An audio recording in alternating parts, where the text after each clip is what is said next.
Salah satu pengobatan tradisional yang cukup unik di Nusantara adalah pengobatan Gumbolo Geni. Pengobatan ini berasal dari Jawa Timur, tepatnya di daerah Sidoarjo.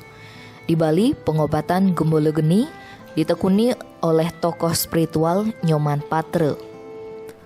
Pengobatan Gumbolo Geni dilakukan dengan cara menggodok atau merebus pasien di atas wajan atau panci besar dengan air mendidih.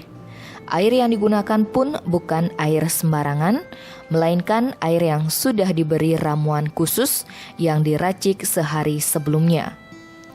Ramuan yang digunakan diantaranya daun sirih, samiroto, janur, air, dan air kelapa hijau dengan perbandingan khusus. Ramuan yang sudah diracik ini kemudian digodok selama beberapa jam. Sebelum digunakan, ramuan itu diberikan mantra khusus agar ketika digunakan pasien tidak melepuh. Pasien yang sudah selesai digodok kemudian dibaringkan di atas matras agar peredaran darahnya kembali lancar. Pengobatan Gumbolo Geni sebaiknya dilakukan pagi hari sebelum matahari terbit atau malam hari setelah matahari terbenam. Hal ini bertujuan agar panas yang dihasilkan murni dari api pembakaran, bukan dari terik matahari. Pengobatan Gumbolo Geni diklaim dapat menyembuhkan berbagai macam penyakit, di antaranya gatal, lumpuh, rematik, gagal ginjal, dan kecanduan narkoba. Selain penyakit medis, pengobatan Gumbolo Geni juga dapat mengobati penyakit non-medis. Apa itu Gumbolo Geni? Itu sistem pengobatan yang mana pengobatan ini berasal dari Jawa Tengah, tepatnya daerah Taram Sidoarjo. Di sana di Padepokan tempat saya belajar dulu. Beliau tetuanya mendapatkan dan menemukan ilmu ini melalui ritual khusus. Sistem dari pengobatan Gumbolo Geni ini adalah dengan cara menggodok si pasien seperti kita menggodok daging dengan drim, di mana di dalamnya sudah terisi ramuan-ramuan khusus yang digodok nanti.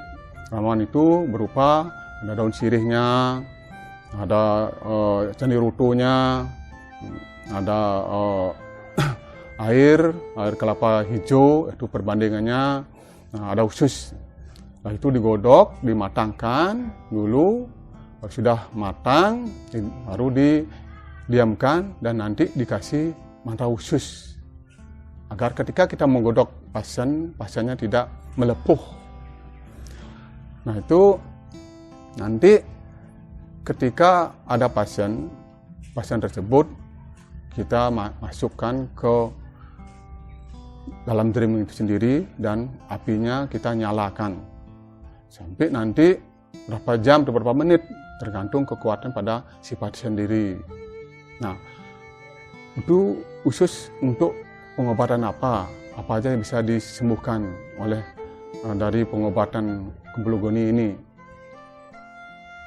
Satu, bisa bahkan untuk yang gatal, sakit lumpuh, asam urat, rematik,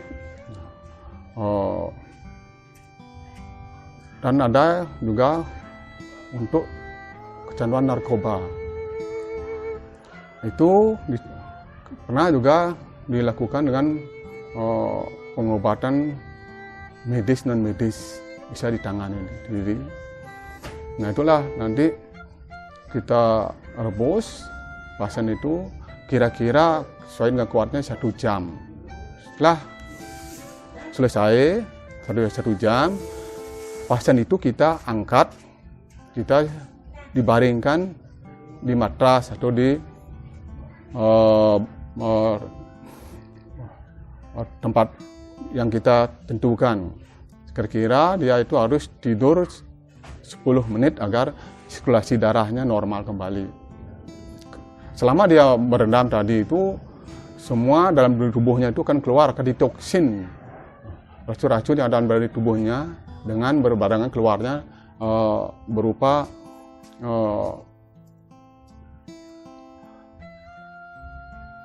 melalui biang keringat atau keringat yang ada dalam dirinya. Karena pada waktu dia direndam itu, pori-pori tubuhnya akan terbuka lebar sehingga racun-racun dalam tubuhnya akan keluar semuanya.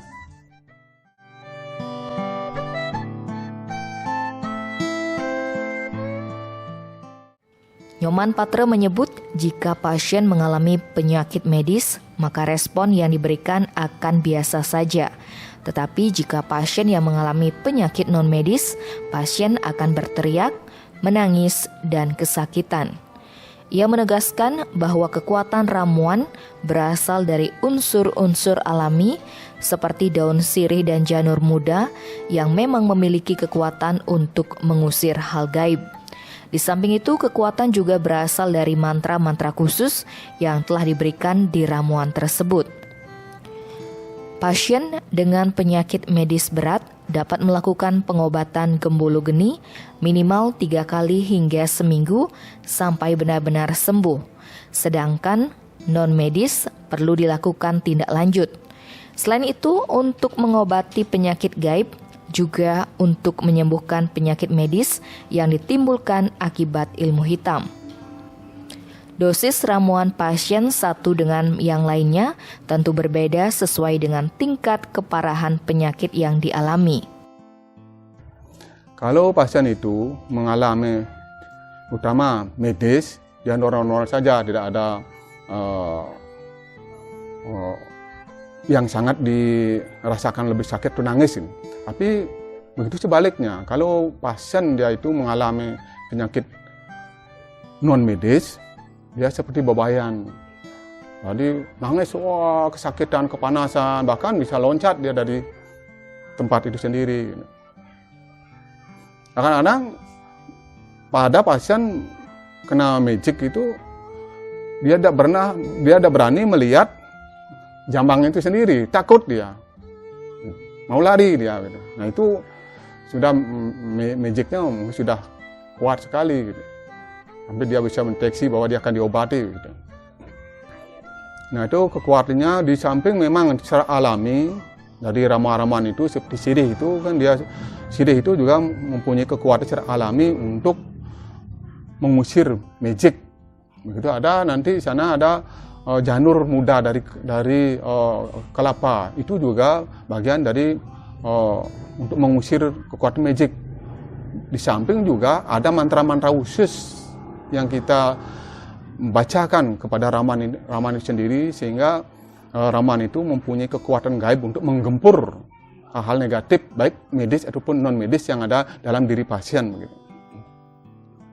Kalau sakit medis, kalau dia tidak terlalu berat, mungkin 3 atau 2 hari itu sudah bisa cukup. Kalau medisnya kalau agak berat, mungkin seminggu sudah. Nah kalau non medis itu perlu ditindaklanjuti. Kita ambil, jadi kita gempur dulu magicnya. Setelah itu magicnya baru kita ambil non medisnya, pasti ada dampaknya daripada itu. Nah kalau penyakitnya berat dan ringan, pasti ada itunya dosisnya tentu, ramuan-ramuan itu sendiri. Jadi tidak sama ada yang